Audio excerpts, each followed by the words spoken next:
Assalamualaikum warahmatullahi wabarakatuh. Siswa-siswi SMPR IBS yang saya cintai dan saya banggakan. Dalam hal ini saya akan menyampaikan materi tentang wawasan Wiyata Mandala. Apakah wawasan Wiyata Mandala itu? Mari kita lihat dari segi bahasa. Secara bahasa, wawasan artinya meninjau, memandang atau melihat suatu lingkungan. Wiyata artinya pendidikan, mandala artinya lingkaran atau bundaran.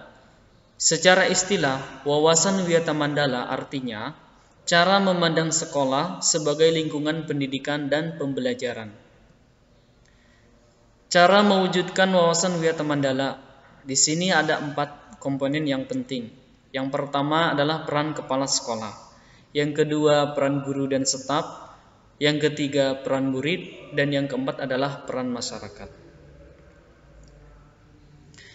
Yang pertama, peran kepala sekolah.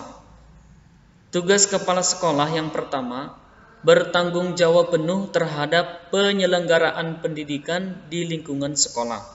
Yang kedua, kepala sekolah dihormati dan berwibawa.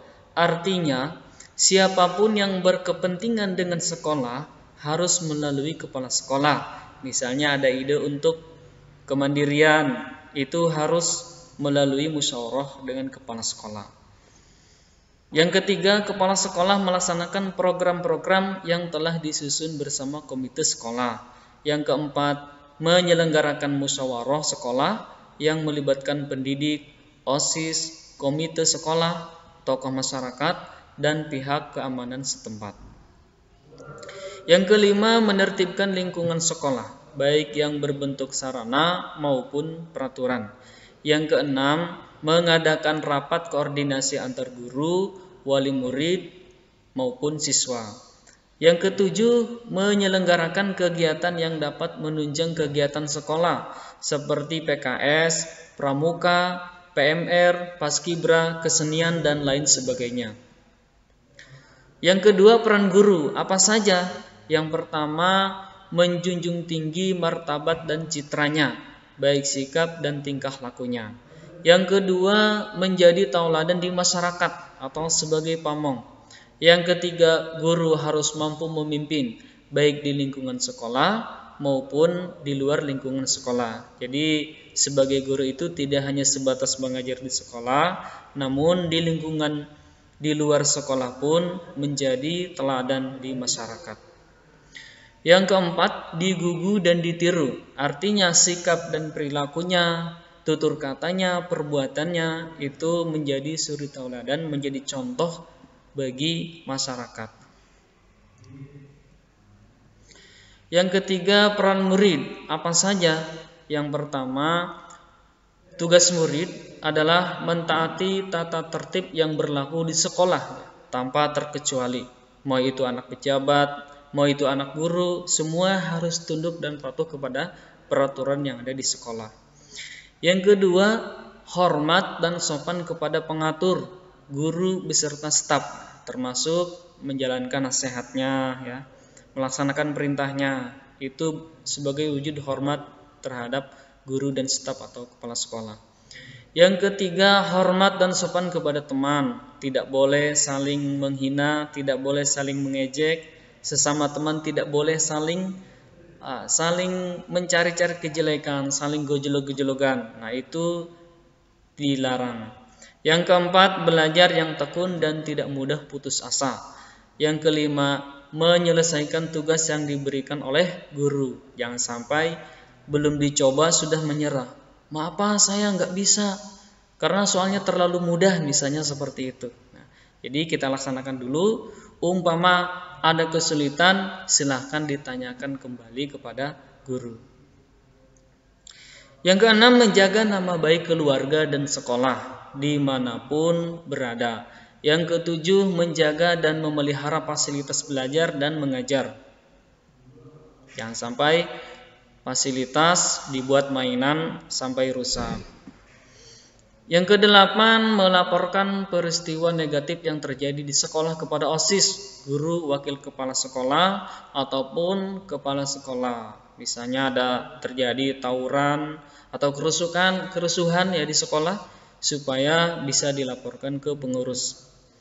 Yang kesembilan, memelihara lingkungan sekolah, misalnya kebersihannya, ketertibannya, kerukunannya, dan lain sebagainya. Yang keempat, peran masyarakat. Apa saja? Yang pertama, mendukung program dan kebijakan sekolah. Yang kedua, memberi saran untuk kemajuan proses belajar mengajar. Yang ketiga, ikut menjaga keamanan lingkungan sekolah. Yang keempat, mengadakan kerjasama yang baik dengan pihak sekolah. Kemudian, penggunaan sekolah, yaitu sebagai lembaga pendidikan. Maka sekolah tidak boleh digunakan sebagai berikut. Nah, ini hal apa saja yang dilarang di sekolah? Pertama, promosi atau penjualan produk yang tidak ada hubungannya dengan pendidikan. Misalnya, di sekolah sambil jualan. Hei teman-teman, mumpung gurunya belum datang nih, siapa yang mau beli produk saya? Misalnya seperti itu. Itu tidak boleh. Kemudian B, tempat berkampanye. Jangan sampai mentang-mentang bapaknya mau jadi calon ketua RT atau ketua RT atau ketua Senkom misalnya, atau jadi anggota dewan. Jangan lupa coblos bapak saya misalnya seperti itu. Nah, itu dilarang melakukan kampanye di sekolah. Kemudian yang C, kegiatan yang dapat menimbulkan perselisihan sehingga suasana sekolah menjadi tidak kondusif. Mekanisme pelaksanaan Wiyata Mandala. Di sini ada 2 tahap. Yang pertama, tahap preventif. Apa saja? Yang pertama, memelihara sekolah melalui 7K ya. Keamanan, kekeluargaan, kerindangan, kedisiplinan, keindahan, kebersihan, dan ketertiban. Yang kedua, menciptakan suasana harmonis antar warga sekolah. Tidak boleh antar sesama sekolah saling mengejek sehingga menimbulkan kerusuhan. Yang ketiga, mengisi jam kosong dengan kegiatan ekstrakurikuler. Nah, misalnya pramuka, tahfidz, dan lain sebagainya. Yang keempat, meningkatkan keamanan dan ketertiban saat berangkat dan usai sekolah. Yang kedua, tahap represif. Apa saja tahap represif itu? Yang pertama, mendamaikan pihak yang terlibat perselisihan. Yang kedua, menetralisir isu negatif atau berita hoaks yang berkembang di masyarakat atau di lingkungan sekolah. Yang ketiga, berkoordinasi dengan pihak keamanan bila ada kriminal di sekolah. Yang keempat, penyelesaian kasus secara hukum terhadap kasus yang melibatkan pihak luar sekolah. Yang kelima, mengadakan bimbingan dan penyuluhan. Yang keenam, memberikan sanksi sesuai tata tertib yang berlaku. Demikian itu adalah sekilas tentang wawasan Wiyata Mandala. Dari saya ada kurangnya dalam penyampaian materi ini. Saya mohon maaf yang sebesar-besarnya. Assalamualaikum warahmatullahi wabarakatuh.